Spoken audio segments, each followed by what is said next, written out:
Here in this next example, we're finding dy dx of this implicit equation. So we cannot easily solve this equation for y. So we'll work from left to right. Here I see product rule. So let's think about that. The derivative of x cubed is 3x squared times y plus x cubed times the derivative of y, which is dy dx, equals, now here I have a composition of functions. The derivative of my outer function is cosine of xy, and then now we need to do chain rule times the derivative of what's on the inside, and I see product rule again. The derivative of x is 1 multiplied by y plus x times the derivative of y, which is dy dx.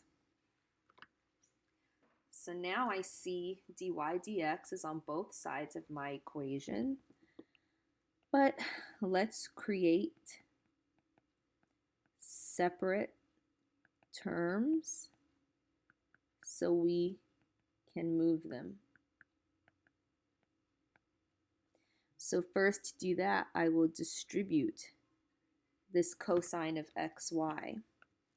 So I have 3x squared y plus x cubed dy dx equals y cosine of xy plus x dy dx cosine of xy. Now I have separate terms in this equation. So now I will move terms with dy dx to the left. So this one's already here. I need to move this one. So I have x cubed dy dx minus x dy dx cosine of xy.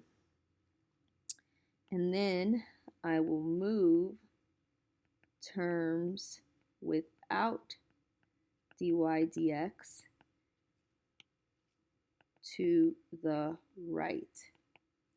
So that means this term and this term. So this first one is already on the right. I'll keep it there. But then I'll subtract 3x squared y. Now I see on the left here, these two terms have a GCF of dy dx. So I will factor out this GCF. So I have dy dx times x cubed minus x cosine of xy equals y cosine of xy minus 3x squared y. And so then to isolate dy dx, I'll divide by this quantity. Dy dx equals y cosine of xy minus 3x squared y all over x cubed minus x cosine of xy. And now that I've isolated dy dx, I have found an implicit derivative.